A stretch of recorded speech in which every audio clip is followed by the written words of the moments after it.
ఇప్పుడు for example అంటే నేను జస్ట్ ఎగ్జాంపుల్ చెప్తున్నాను. ఇప్పుడు Prabhas cinema 40 crores opening day వచ్చింది, బాహుబలి 2. సాహోకి నేను హిందీ మాట్లాడతాను, ఏదో 22, 23 అంత వచ్చింది. ఇది 4 or 5 వచ్చింది రాధేశ్యామ్, యూనో. సో ఇప్పుడు all of them are made on the same budget. అది బాహుబలి 2కి 20-30% అంతే చేశారు అన్ని కాస్ట్లన్నీ, అవి మారలేదు. ఎందుకు? With the hope that they will reach there. ఈ మ్యాసివ్గా పడిపోయి ఇట్ విల్ ఇంకర్ లాసెస్. ఆ లాసెస్ ఎవరికి వస్తున్నాయి?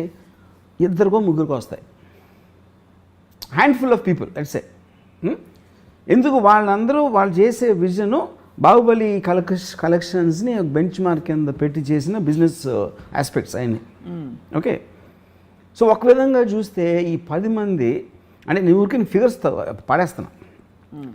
300 crores బాహుబలి అని అయింది అంటే 300 crores 2000 crores ఏమో బాహుబలికి వచ్చింది సపోజ్. వీళ్ళేంటి 500-400 కోట్లు పెట్టి 400 అంటే 10 మంది తీసారనుకోండి, 4000 కోట్లు. 4000 కోట్లో 3000 కోట్లు పోయినాయి. అప్పుడు రాజమౌళి వలన ఇంత నష్టం వచ్చింది ఇండస్ట్రీకి అంటే చాలామంది నాకు కొంతమంది ప్రొడ్యూసర్స్ ఈ రాజమౌళి నాశనం చేసాడు నా కొడుకు అని బూతులు తిట్టడం. ఎందుకు? వాళ్ళకి అక్కసు. ఇప్పుడు వాడి సినిమా ఆడింది కాబట్టి ఇప్పుడు ఈ ప్రతి డైరెక్టర్ నాకు అది కావాలి, విఎఫ్ఎక్స్ కావాలి, ఈ సబ్జెక్ట్ తీస్తా ఆ సబ్జెక్ట్ తీస్తా అని దొబ్బుతున్నాడు. హీరోలేమో ప్రభాస్ అంత అయినప్పుడు మేమేం తప్పకూడదు అని వాళ్ళు అనుకుంటున్నారు. వీళ్ళిద్దరు కోరికలు తీర్చడానికి ప్రొడ్యూసర్గా మేము చచ్చిపోతున్నాం అన్నారు. అయినా కూడా ఎందుకు తీశారు? వాళ్ళకి ఆశ ఉంది కదా. ఫైనల్గా నేను 500 కోట్లు పెడితే 2000 కోట్లు రావడానికి ఛాన్స్ ఉందని ఆశ ప్రొడ్యూసర్కి మాత్రం ఎందుకు ఉండదు? అది ఓకే, 2000 కాదు 1000 కాదు 500 అంటే మీకేంటి ఒక మార్జిన్ అంత పెద్దగా ఉందని ఫీలింగ్ ఉంది, యూనో.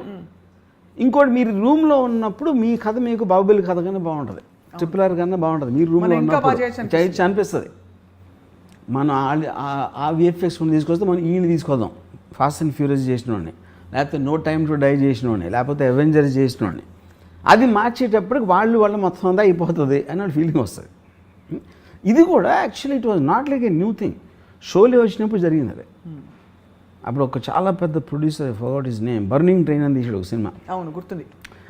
బర్నింగ్ ట్రైను వాళ్ళు అప్పుడు ఆ మిక్సింగ్ అంతా లండన్లో చేసినప్పుడు ఆ ప్రొడ్యూసర్ మాటికి ఫోన్ చేసి ఆ టెక్నీషియన్స్ అందరూ షోలేలో పనిచేశారు, సౌండ్ వాళ్ళు. ఆ సౌండ్ కూడా చెప్పాడు నాకు ఎలా ఉంది సినిమా అంటే చాలా బాగుంది సార్.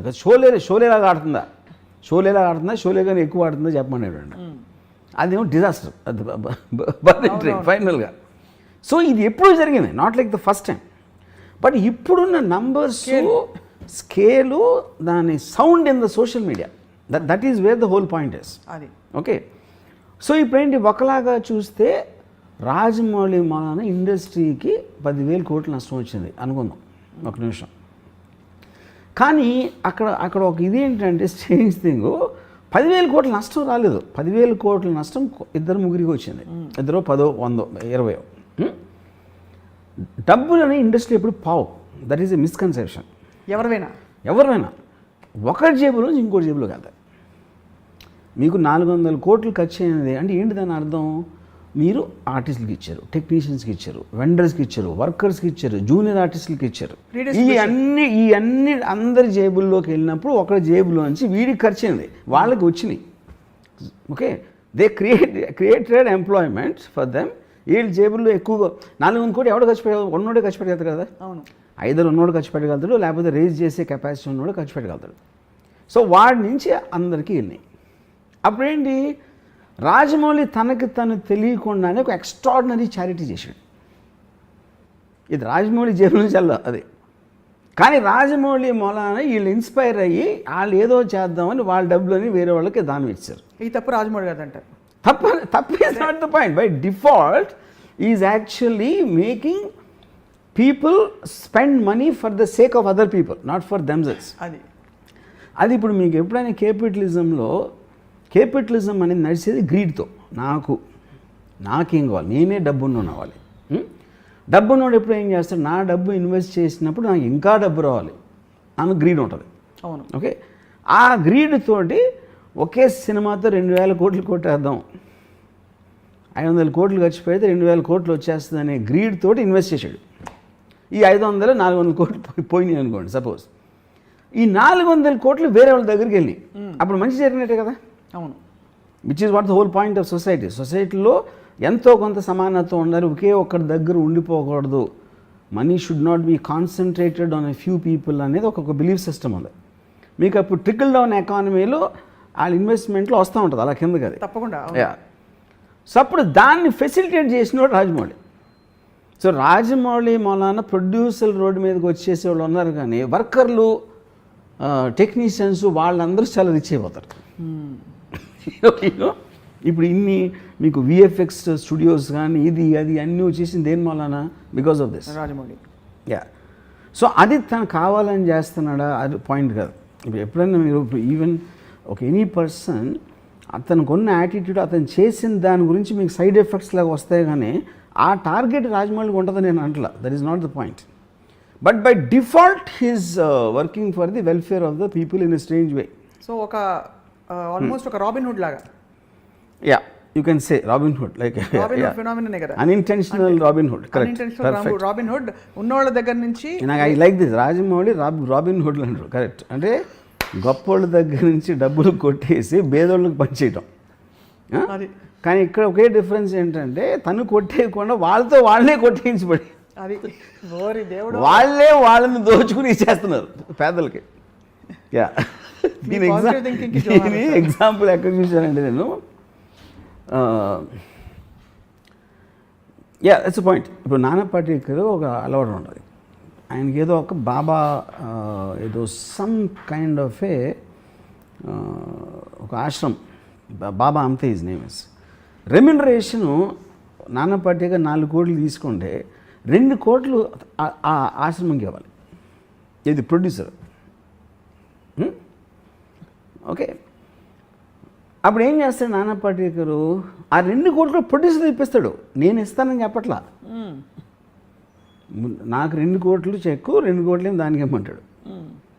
ఓకే, అప్పుడు నానా పాటేకర్ కావాలి. నానా పాటేకర్ 2 కోట్ల 4 కోట్ల పాయింట్ కాదు అది. ఈ 4 కోట్లు ఒప్పుకుంటే ఆడు ఎవరెవరికి ఇమ్మంటే అడిగేస్తాడు. అవును. నానా పాటేకర్ ఉద్దేశం ఏంటంటే వీళ్ళలో గిల్ట్ తెప్పించాలని. అతనే ఇప్పిస్తే దీన్ని నేర్చుకుని ఇంకో 10 మంది చేస్తారని. అప్పుడు ఏంటి, ఇంకోటి ఏంటంటే Rajamouli one of the biggest, అంటే తనకున్న ఒక డేంజరస్ వెపన్ ఏంటంటే సైలెన్స్. అవును, అంతేగా. అప్పుడు తను చెప్పడు ఎప్పుడు ఏమి చేస్తే అసలు సినిమా హిట్ అవుతుంది, సినిమా హిట్ అవ్వటానికి రహస్యం ఏంటని చెప్పడు. అని ఫస్ట్ ఆఫ్ తను చెప్పాల్సిన అవసరం లేదు, అది వేరే విషయం. అప్పుడు ఏమవుతుందంటే తను చెప్పకపోయేసరికి వీళ్ళు ఊహించుకోవడానికి ఛాన్స్ ఉంటుంది. వీళ్ళు రకరకాలుగా ఊహించుకుంటారు. ఇప్పుడు ఫర్ ఎగ్జాంపుల్ నేను ఎప్పుడైనా రాజమౌళితో మాట్లాడినప్పుడు మెసేజ్ ఏదో నేను అడుగుతాను క్వశ్చన్, దానికి తను ఏదో చెప్తాడు. ఇప్పుడు నేను బాహుబలి సినిమాలో ఎంత విజువల్ గ్రాండియర్ ఉన్నా, ఎంత ఎక్స్ట్రాడినరీ విఎఫ్ఎక్స్ ఉన్నా కూడా ఫైనల్గా బ్లడ్ అండ్ స్వెట్ ఉంటుంది. That is the relatable factor. ఒక హ్యూమన్ బీయింగ్కి రిలేటబిలిటీ ఫ్యాక్టర్. ప్రభాస్ దెబ్బలాడుతున్నప్పుడు అతను చెమట లేకపోతే కొట్టినప్పుడు రక్తం, ఆ ఆస్పెక్ట్లో మీకు ఆ ప్రభాస్ క్యారెక్టర్కి విపరీతంగా మనం కనెక్ట్ అయిపోతాం దాంట్లో. అది ఇప్పుడు మీరు విఎఫ్ఎక్స్ ఇప్పుడు ఈ రాధేశ్యామ్లో కానీ లేకపోతే మన ఆదిపురుష్ టీజర్లో you don't find that. That is the reason మీకు ఒక సడన్గా ఒక నెగిటివ్ ఫీడ్బ్యాక్ వచ్చేస్తుంది. అవును. ఇప్పుడు ఒక అమ్మాయి థియేటర్లో కూర్చుంటే she can fall in love with Prabhas in Baahubali. I don't think she will do that same in ఇప్పుడు చెప్పిన సినిమా ఆదిపురుష్లో. సో ఆ కైండ్ ఆఫ్ ఏ కొన్ని ఆస్పెక్ట్స్ అనేది మీకు పర్సనల్గా ఉంటాయి. ఇప్పుడు తను సైలెంట్గా వెళ్ళిపోయినప్పుడు వీళ్ళందరూ వీళ్ళు ఊహించుకొని వీళ్ళు తీసేసి ఇది జరుగుతుంది. కానీ దీని వల్ల సినిమాలు తీయటం మానేస్తున్నారా, ఇంతంత నష్టాలు వస్తున్నాయని ఎవరు చేయట్లా. ఎందుకంటే ఆల్రెడీ తను బెంచ్ మార్క్ చూపించాడు, ఉంది. You can't erase that fact. మంచి సినిమా వస్తే 2,000 చేయొచ్చు, 3,000 చేయొచ్చు అనేది చూపించేసాడు కాబట్టి అది ఫ్యాక్ట్ ఆఫ్ ద మ్యాటర్.